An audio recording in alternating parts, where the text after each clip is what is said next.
the voice that defined a generation, soaring through octaves with an effortless power that left millions breathless. Celine Dion, perhaps the most technically gifted vocalist of our lifetime, whose emotional delivery transformed simple lyrics into soul-shattering experiences. The woman who gave us My Heart Will Go On, the undisputed anthem of eternal love that transcended the blockbuster film it accompanied. If ever there was an artist who seemed invincible, whose talent appeared limitless, it was her.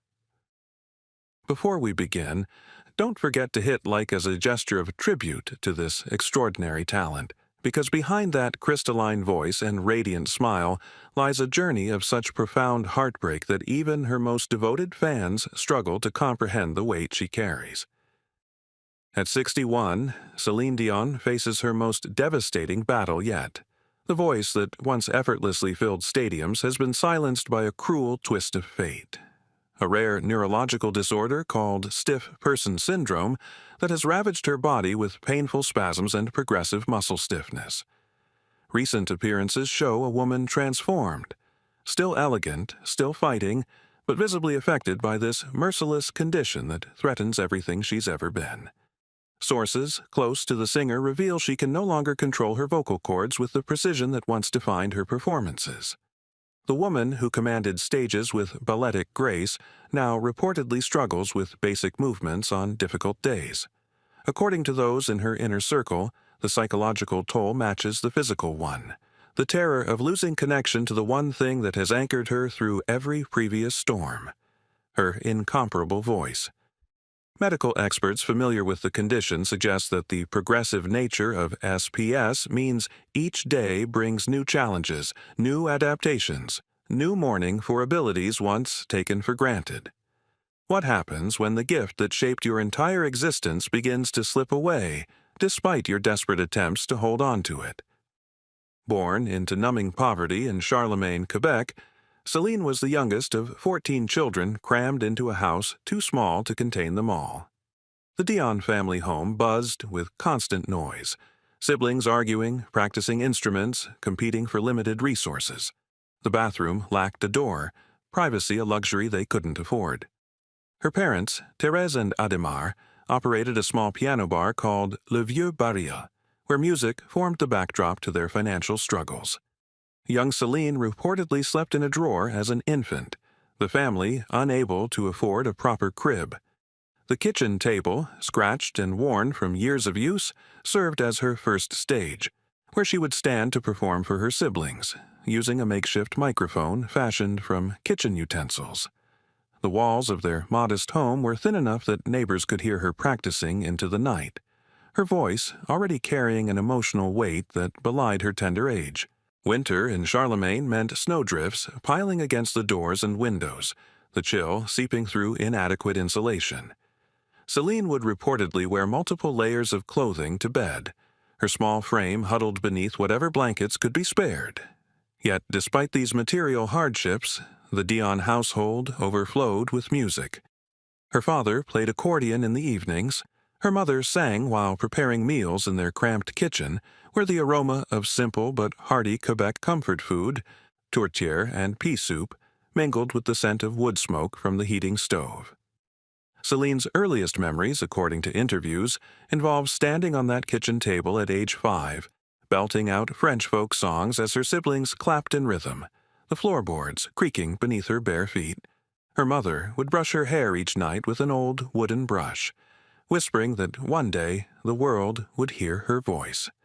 It was during these intimate moments that Celine learned to believe in possibilities beyond their financial circumstances. School proved another battlefield entirely. Her worn clothing and visible poverty made her an easy target for bullying. Classmates reportedly mocked her skinny frame, her prominent teeth, her intense focus on music instead of typical childhood interests. The young Celine found refuge in the school choir, where her extraordinary talent temporarily suspended the social hierarchy. Her elementary school music teacher, Madame Boucher, recognized something rare in the shy girl with the thunderous voice. According to local accounts, the teacher would keep Celine after school, playing piano while the young girl explored the upper reaches of her remarkable range. When she sang, Madame Boucher reportedly told a local newspaper years later, everyone in the building would stop what they were doing to listen. It was like time itself paused. Her mother recognized something extraordinary in her youngest child, a gift that might lift them all from hardship. But the music industry wasn't looking for a skinny, awkward French-Canadian girl with crooked teeth and unfashionable clothes. Rejection followed rejection as Celine and her mother scraped together what little money they had for bus fares to Montreal, where record executives would barely glance at the demos her brother had recorded on borrowed equipment. One producer reportedly told her mother, "Kids don't sell records. Come back when she's grown up." Another suggested she learn English if she wanted any hope of success. The rejection letters piled up in a shoebox beneath her bed, each one a paper cut to her fragile confidence. Still, her mother's unwavering faith sustained her through each disappointment. The grinding routine of their early quest for recognition involved pre-dawn wake-ups after late-night performances at local weddings and community events. Celine would reportedly practice her scales while helping with household chores, turning the monotony of dishwashing into vocal exercises. Her brother, Michel, converted a closet into a makeshift recording booth, lining the walls with egg cartons for sound absorption, the space so cramped that Celine could touch both walls with outstretched arms. Local performances brought in just enough money to keep their dream alive. Small venues with poor acoustics, audiences more interested in socializing than listening, payment sometimes offered as meals rather than cash. Through it all, Celine continued performing at weddings, community centers, and small local venues, invisible in a world obsessed with spotlights. She reportedly sang until her throat was raw, then woke up the next day to do it all again. Her mother's unwavering belief in her talent, the only validation she received. And that's when everything changed. At just 12 years old, Celine's mother and brother arranged a meeting with music manager René Angelil, sending him a crude cassette recording of her singing. The story, now legendary in music circles, tells of how René wept upon hearing her voice for the first time. The cassette, recorded on equipment borrowed from a cousin, contained Celine's rendition of a song she had co-written with her mother and brother, a simple melody that showcased her extraordinary range and emotional delivery. René reportedly listened to the recording in his car, pulled over to the side of the road, and played it 3 times in succession, overwhelmed by what he heard. He immediately called the Dion household, his voice shaking with excitement. He reportedly mortgaged his house to finance her first album, La Voix du Bon Dieu, an act of faith so profound it would bind their destinies together forever. The recording sessions for that first album revealed both Celine's raw talent and her complete inexperience with professional music production. Studio musicians were reportedly stunned by her natural ability to find perfect pitch and her intuitive understanding of emotional phrasing, despite having no formal training. The album achieved modest success in Quebec, but it was her win at the 1982 Yamaha World Popular Song Festival in Tokyo that finally made the industry take notice. The teenage Celine, who had never before left Quebec, found herself on an airplane to Japan, clutching her mother's hand during takeoff. Her stage costume, sewn by her mother from discount fabric, carefully packed in her carry-on luggage. Her performance of Tellement j'ai d'amour pour toi left the international audience stunned into silence before erupting into thunderous applause. At 15, she became the first Canadian artist to receive a gold record in France. Still, mainstream America remained elusive, her accent and style deemed too European for U.S. audiences. One American record executive reportedly told René, "Her voice is impressive, but who's going to buy records from someone they can't understand?" The rejection stung, but René had unwavering conviction. He suggested a complete transformation. English lessons, dental work, a new image, and a strategic retreat from public view to emerge as a polished international artist. The decision to step away at the height of her French-language success was risky, but Celine trusted René implicitly. For nearly 2 years, she virtually disappeared from public view, undergoing intensive English language training and the physical transformation that would prepare her for global stardom. The teeth that had once been a source of childhood teasing were straightened, her wardrobe completely overhauled, her hair restyled. Most critically, her English pronunciation was refined through exhaustive daily practice, often working until she was hoarse, determined to eliminate any trace of accent that might limit her appeal. By 1990, Celine had mastered English and released her first primarily English-language album, Unison. The transformation was startling. Gone was a somewhat awkward teenager, replaced by a poised young woman with flawless enunciation and sophisticated styling. But it was the theme from Disney's Beauty and the Beast, performed as a duet with Peabo Bryson in 1991, that catapulted her to international superstardom. The song's success opened doors previously barred to her: major television appearances, mainstream radio play, and critical recognition. Suddenly, the girl who had once performed on a kitchen table was winning Grammy Awards and charting worldwide. Her 1993 album, The Color of My Love, sold more than 6 million copies, featuring the hit single, The Power of Love, that showcased her extraordinary vocal control and emotional depth. What followed was an ascent so meteoric it defied all industry expectations.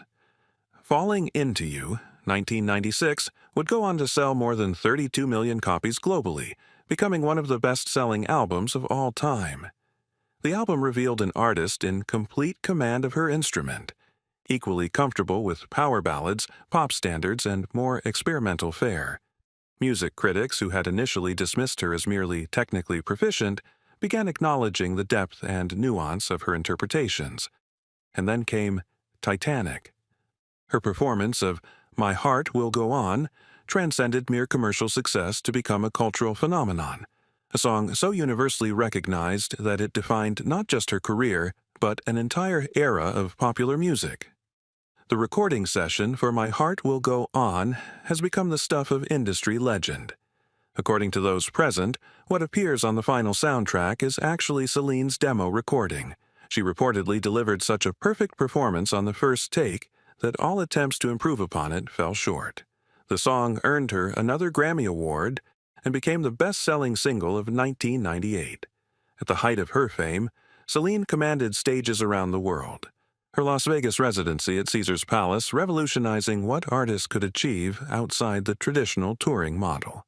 A New Day, her first Vegas residency, ran for 5 years and grossed over $400 million, breaking attendance records and creating a template that countless artists would later follow.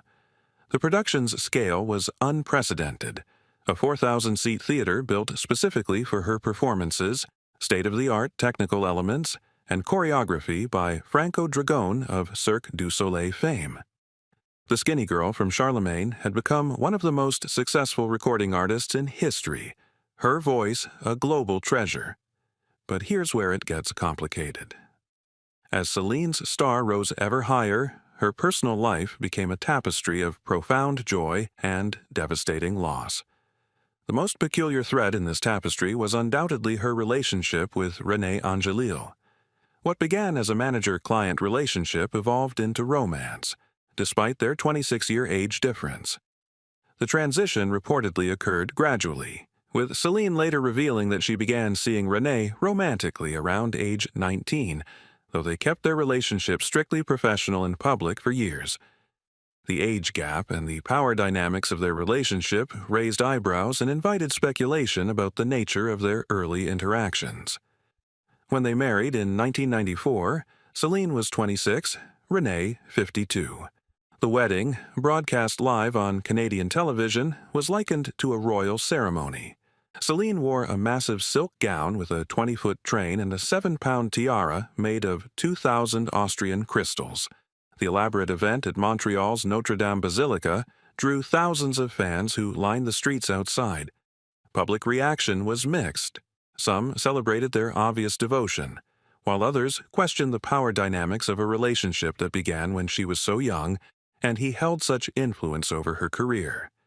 By most accounts, their love was genuine and deep, yet the complexities of their professional and personal entanglement would shadow them throughout their marriage. Renee remained her manager even after becoming her husband, a dual role that reportedly blurred boundaries between their personal and professional lives. Decisions about tour schedules, recording commitments, and business ventures were made at the same kitchen table where they shared family meals. Renee's first cancer diagnosis came in 1999, just as Celine was at the pinnacle of her success. The throat cancer diagnosis carried particular cruelty. The disease threatened the life of the man who had discovered the greatest voice of a generation. She stepped away from her career to care for him, a decision that reportedly cost her millions, but one she made without hesitation. According to friends, Celine transformed their home into a quasi-medical facility, learning to administer medications and performing many caregiver duties herself, despite having the resources to hire full-time medical staff. She reportedly slept on a cot beside his hospital bed during the worst periods of his treatment, determined that he would never wake up alone.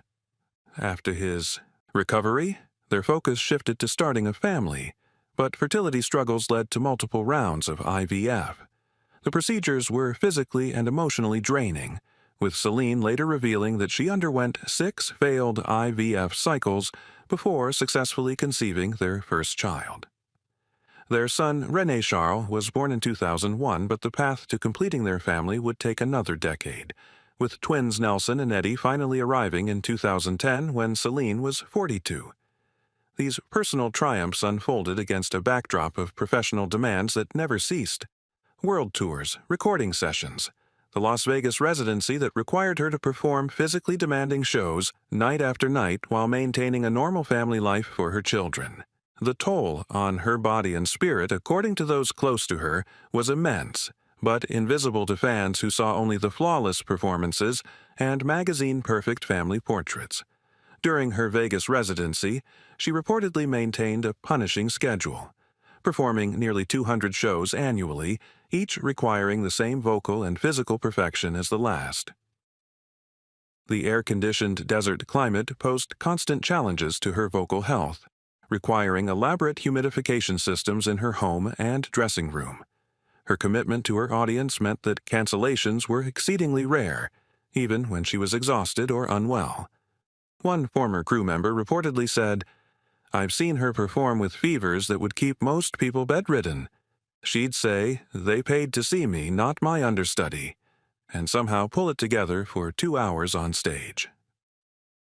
Now, if you're wondering how Celine maintained her seemingly superhuman schedule while facing these personal challenges, the answer lies in a discipline bordering on monastic. Her daily routine during performing years reportedly included vocal exercises beginning at 8 a.m., regardless of when she'd finished performing the night before. Her dedication to vocal health meant speaking was limited on performance days, sometimes communicating only through notes to preserve her instrument. The technical requirements of her performances, sustaining notes that push the boundaries of human vocal capacity night after night, demanded physical conditioning comparable to elite athletes.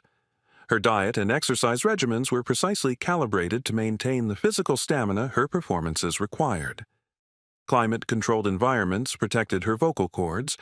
Hotel rooms kept at exact temperatures and humidity levels, scarves worn even in warm weather. This wasn't diva behavior, but the necessary maintenance of the gift that supported not just her family, but the hundreds of people employed through her various ventures. Longtime band members describe a leader who remembered birthdays, asked about family members by name, and created a touring environment that felt like family despite the pressures of constant travel and performance. The discipline extended to her emotional life as well. Despite the public nature of her career, she maintained a careful boundary around her family's privacy, especially as René's health deteriorated once more. In 2013, cancer returned to claim more of René's strength.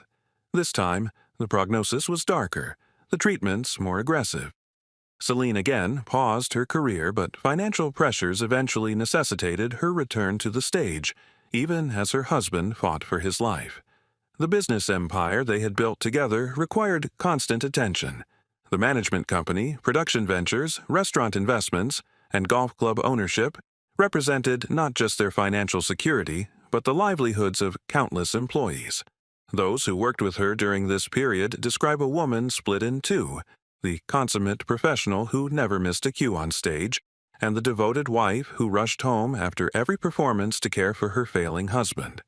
The progression of René's illness was kept largely private, but those close to the couple reveal that Celine became his primary caregiver once again. She reportedly learned to administer his medications, monitor his vital signs, and coordinate with medical staff.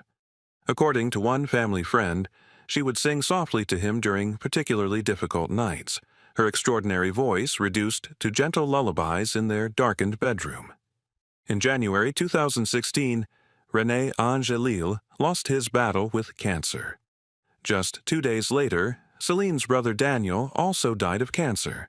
The double tragedy might have broken a lesser spirit, but somehow she returned to the stage just 1 month later, reportedly because she knew it's what René would have wanted.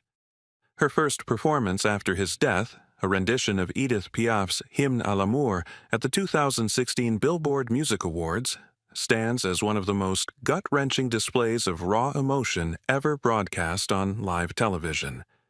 Dressed in a shimmering gold gown, she stood center stage as images of René's life appeared on screens behind her. Her voice, always technically perfect, now carried a fragility that laid bare her grief for all to witness. As the song reached its climax, tears streamed down her face, yet not a single note wavered. The standing ovation that followed acknowledged not just her artistic achievement but her extraordinary courage in transforming personal anguish into shared catharsis. The widowhood that followed saw Celine reinventing herself yet again. A newfound interest in fashion became both creative outlet and armor, her increasingly avant-garde styling choices generating headlines and occasionally gentle mockery. The woman, once known for safe, elegant attire, began appearing in cutting-edge designs from the world's most experimental fashion houses. She embraced the attention with self-deprecating humor, seeming to find joy in this new form of self-expression. One stylist who worked with her during this period reportedly said, "Fashion became therapy for her. Each bold choice was an affirmation that she was still here, still evolving, still alive." Professionally, she appeared stronger than ever with sold-out tours and a continuing Vegas residency. But close friends have suggested this period masked a profound loneliness, the loss of the man who had shaped nearly every aspect of her life for over 30 years, leaving a void nothing could fill. She reportedly told intimates that she still consulted with René in her thoughts, seeking his guidance on decisions both personal and professional. One friend reportedly revealed that Celine kept René's final voicemail messages saved on her phone, occasionally listening to them late at night when the world grew too quiet. Her children, particularly the twins who were just 5 when their father died, became her anchor. According to those in her circle, she scaled back professional commitments when possible to be present for school events and normal childhood milestones, determined that her sons would have as normal an upbringing as her extraordinary life could provide. And that's when everything changed.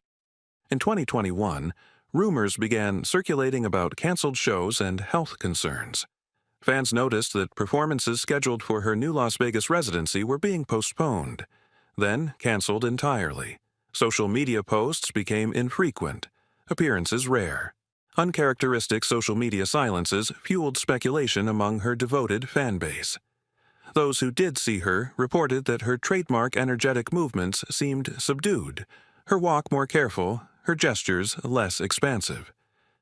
By December 2022, Celine could no longer keep her condition private. In a tearful video message, she revealed her diagnosis of stiff person syndrome, a rare neurological disorder that causes progressive muscle stiffness and painful spasms. The condition, which affects approximately 1 in a million people, has no cure. For a woman whose entire identity has been built around physical performance, the precise control of her body and voice, the diagnosis represented an existential threat. According to medical experts, SPS can eventually affect the vocal cords and breathing muscles essential for singing. The autoimmune disorder causes the body to attack its own nerve cells that control muscle movement, resulting in increasing rigidity and spasms that can be triggered by emotional stress, sudden movement, or even unexpected loud noises, all unavoidable aspects of performing. For Celine, this wasn't just a health crisis, but a potential end to everything she'd built her life around. The present battle has forced the cancellation of her Courage World Tour and an indefinite pause on performing. Recent documentary footage shows the daily reality of her condition. Physical therapy sessions, medical appointments, and moments of profound frustration as her body refuses to cooperate with her still vibrant spirit. At 61, Celine reportedly undergoes 5 hours of therapy daily just to maintain basic mobility. Her treatment regimen is said to include a combination of muscle relaxants, anti-anxiety medications, immunoglobulin therapy, and intensive physical rehabilitation. Sources close to the singer indicate that her condition fluctuates, some days offering hope, others plunging her into despair as muscle spasms render even walking difficult. The emotional toll compounds the physical one as she grapples with the possibility that she may never perform again at the level her perfectionism demands. For someone whose identity has been inextricably linked to her voice and performance ability since childhood, this loss threatens her very sense of self. Yet, true to form, Celine has reportedly channeled her energy into raising awareness about this little understood condition, working behind the scenes with medical researchers and advocacy groups. Her children, now old enough to understand the gravity of her condition, have reportedly become her strongest support system, particularly her eldest son, René Charles, who friends say has stepped into a protective role reminiscent of his father.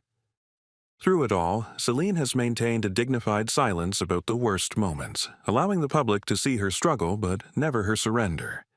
In her rare public appearances, she presents a brave face, though those with trained eyes can detect the physical strain behind her smile. One neurologist, familiar with SPS but not involved in her treatment, suggests that the very qualities that made her an exceptional performer, her discipline, body awareness, and mental fortitude, may be significant assets in managing her condition. What reserves of strength must she draw upon each morning, knowing the day ahead contains both physical pain and the ache of dreams deferred? Despite these tremendous challenges, Celine's legacy stands undiminished. Her vocal technique has influenced generations of singers who study her breath control and emotional delivery. Christina Aguilera, Kelly Clarkson, and Ariana Grande have all cited her as a primary influence, with vocal coaches around the world using her recordings to demonstrate proper technique. The business model she pioneered in Las Vegas transformed how artists approach residencies, creating a template now followed by everyone from Lady Gaga to Usher. What was once considered a career twilight move, a Vegas residency, became, through her example, a prestigious achievement for artists at their peak. Her philanthropic work, often conducted quietly away from cameras, has changed countless lives through her foundation's focus on children's causes. Since 1998, the Celine Dion Foundation has reportedly distributed more than $15 million to various charities, with particular emphasis on children's hospitals and food security programs in Quebec. During her Vegas residency, she regularly invited children with serious illnesses to private meet and greets before performances. These encounters kept deliberately off social media out of respect for the family's privacy. Perhaps most significantly, her personal resilience offers a masterclass in surviving life's cruelest blows with grace. From poverty to unimaginable wealth, from childhood obscurity to global adoration, from great love to profound loss, and now from physical freedom to the constraints of chronic illness, Celine has weathered each transition with a vulnerability that never descends into self-pity. As we reflect on Celine Dion's extraordinary journey, we're reminded that behind every iconic voice lies a human being of flesh and blood, dreams and disappointments. The little girl who once sang on a kitchen table in Charlemagne created a body of work that will move hearts long after we're all gone. At 61, her battle with stiff person syndrome may be her most public struggle, but it's merely the latest chapter in a life defined by overcoming obstacles that would have defeated most of us. Her greatest performance isn't found in any concert footage or recording, but in the quiet dignity with which she faces each new challenge. If you've ever found strength in her music during your own difficult moments, perhaps now is the time to return that gift through your thoughts and well wishes. The voice that has carried us through our heartbreaks deserves our support as she navigates her own. Whatever the future holds for Celine Dion, whether she returns to the stage or finds new ways to share her gifts, her place in music history and in the hearts of millions remains unshakable. Like the emotions her voice has always evoked, some legacies transcend the physical to become eternal. If her story has moved you, take a moment to share this with others who have been touched by her extraordinary voice and equally extraordinary courage.